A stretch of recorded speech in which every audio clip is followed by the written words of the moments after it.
वो बोलते जब छोटी गामा का किस्सा बहुत हिंदुओं को मारा था ना इस साल तो बहुत हिंदू मारे थे, टारगेट किलिंग हुई थी, वो टीचर हुई थी।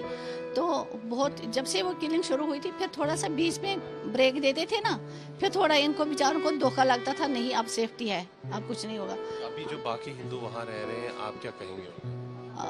कोई भी नहीं ना रहे अब जब मतलब वहाँ रहने लायक माहौल? वहाँ रहने लायक माहौल कहाँ है? माहौल ही नहीं है, कहाँ माहौल कहाँ है? ये तो सामने मिसाल है, एग्जाम्पल तो सामने ही है, क्या रहने का माहौल है? मतलब जैसे हम इस समय मौजूद हैं शहीद पूरण कृष्ण भट्ट के शोकाकुल परिवार के साथ। हम समझ सकते हैं इनके ऊपर इस समय संकटों का पहाड़ टूट पड़ा है। हमारी संवेदना इनके साथ है, हमारी सहानुभूति इनके साथ है। हम नीलम जी से बात करते हैं। नीलम जी पूरण कृष्ण भट्ट की बहन है। उनसे हम जानते हैं कि पूरण जी से इनकी कब बातचीत हुई थी आखिरी बार। नीलम जी, मैं समझ सकता हूं कि आप इस समय काफ़ी शोक में हैं। हमारी संवेदना आपके साथ है, हमारी सहानुभूति आपके साथ है और ईश्वर आपको ये दुख सहने की क्षमता दे, शक्ति दे। मुझे बताइए, पूरण जी से आपकी आखिरी बार कब बातचीत हुई थी? फ्राइडे ऑलमोस्ट 8:30 बजे रात को। हाँ, उन्होंने बोला था कुछ ठीक हो, वो है, ये डेली रूटीन में ही करते थे वो, उस दिन भी किया था फ्राइडे को। तो वो दिन में वो सेबों का काम करते थे। मैंने बोला ठीक है, और उसने पूछा मुझे बता और कहानी सुनाओ कुछ। मैंने बोला तो थका हुआ है तो तू सो जा, बस इतनी बात हुई थी। कल मैं फ़ोन करूँगी।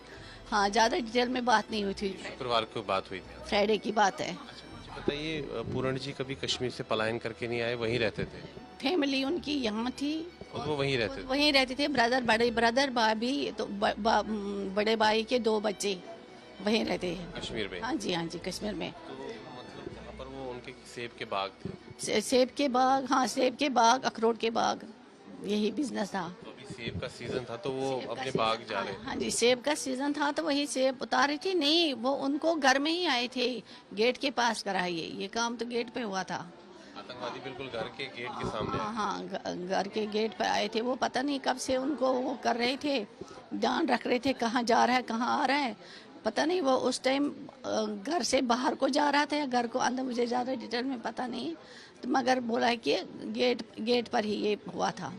आपको क्या लगता है कि आप कह रहे हैं कि उनकी मूवमेंट पर नजर रखी जा रही थी, तो आपको शक है कि कोई गांव में भी कोई व्यक्ति हो सकता है जिसने आतंकवादियों को सूचना दे दी? ऐसा तो नहीं है, क्योंकि थोड़ी दिन पहले भी हुआ था ना, टारगेट किलिंग तो चल रही है, हिंदू टारगेट तो हो रही है। कुछ दिन पहले भी वहाँ टारगेट वहीं पास सुनील कुमार भट्ट की हुई थी? गाँव, वहाँ हमारे नियरेस्ट गाँव है वो, वहाँ भी तो हिंदू की टारगेट किलिंग हुई थी। उनके घर के बाहर ही वो बाग था, वहीं टारगेट किलिंग हुई थी। ये बेचारे बहुत डरे थे, स्कूल में भी आए थे हमारे। पूरण जी को थ्रेट मिली थी, कोई धमकी भी मिली? नहीं, थ्रेट वेट कुछ नहीं मिला था।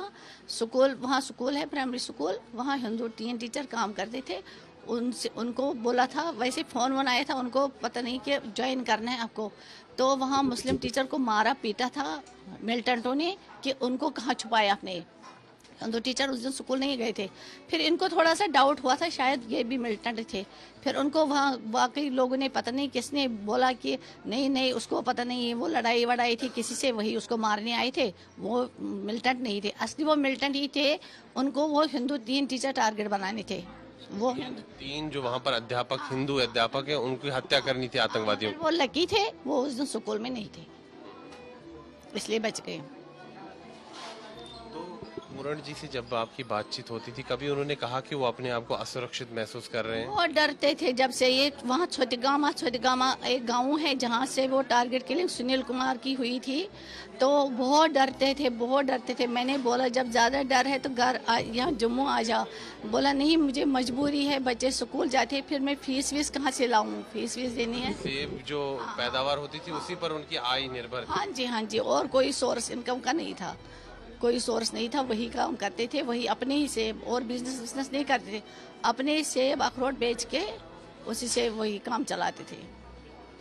तो मजबूरी में वो कह रहे थे कि मजबूरी में, और कोई सोर्स नहीं था, नहीं तो उसको बहुत डर था, बहुत डरते थे। तो वो जिस इलाके में, यहाँ चौधरीगुंड इलाके में जहाँ रहते थे, वहाँ पर कोई सुरक्षा रखी गई? वहाँ आर्मी कैंप है, बहुत बड़ा आर्मी कैंप है। पुलिस भी है?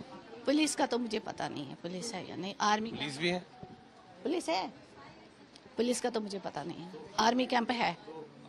क्या लगता है आपको कि ये हत्या मतलब आतंकवादियों को कैसे सूचना मिली उनकी? आतंकवादी सिंपल ड्रेस में आते हैं, जैसे कश्मीरी फैरन वैरन पहनते हैं वैसे आता है, अंदर रखा होता है, गन टारगेट बनाता है, चला जाता है, वो बेचारा गिर जाता है सब, ये तो पड़ा वहीं, फिर वो भाग गए, पता नहीं आसपास ही भाग गए, फिर पता नहीं कहाँ जाते। गांव के लोग होंगे आपको लग रहा है? नहीं, हमें क्या पता कौन होता है, वो तो अभी तक उनकी पहचान नहीं हो पाई? नहीं, अभी पहचान नहीं हो पाई। तो जो अभी आपने वहाँ पर सुना कि जो उस समय जब ये हत्या हुई, आतंकवादियों ने जो हत्या की आपके भाई की, तो कोई जानकारी मिली कि वो आतंकवादी कौन थे, स्थानीय थे, किसी दूसरे जिले के थे? नहीं, कुछ नहीं पता चला कौन थे क्या थे।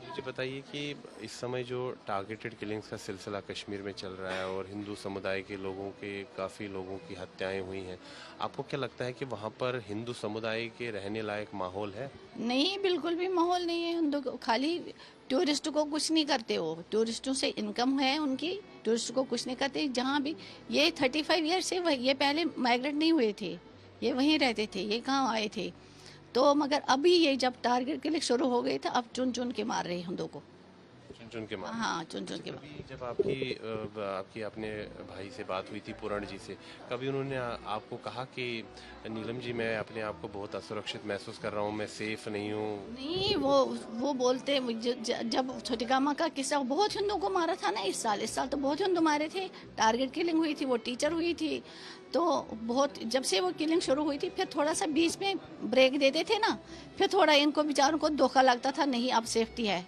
अब कुछ नहीं होगा। अभी जो बाकी हिंदू वहाँ रह रहे हैं, आप क्या कहेंगे उन्हें? कोई भी नहीं ना रहे अब जब मतलब वहाँ रहने लायक माहौल नहीं? वहाँ रहने लायक माहौल कहाँ है, माहौल ही नहीं है, कहाँ माहौल कहाँ है, ये तो सामने मिसाल है, एग्जाम्पल तो सामने ही है, क्या रहने का माहौल है। मतलब जैसे हमारे आस पड़ोस के मुस्लिम थे पहले, तो 35 ईयर जब पहले 90 में वो माइग्रेशन हुई थी, उन्होंने हमें जाने नहीं दिया, उन्होंने बहुत सेफ्टी दी थी हमें, जब भी तो वो रुके थे। अब जब से टारगेट किलिंग शुरू हुई था, जब से वो बोल रहे हैं हमें भी पता नहीं है कौन कर रहा है। वो भी अब कह रहे हैं कि आप चले जाइए। हाँ, वो कोई रिस्पॉन्सिबिलिटी नहीं लेते। मतलब अब आप बिल्कुल असुरक्षित है वहाँ? हाँ, असुरक्षित है, आर्मी कैंप है तो क्या, अभी आर्मी कैंप का क्या, आप कह रहे हैं कि वहाँ पर सुरक्षा बल मौजूद थे, फिर भी उनकी जान नहीं बच पाई? आर्मी कैंप था, पता नहीं सुरक्षा बल कहाँ थे, सुबह के 12:30 का टाइम था, दिन का टाइम था।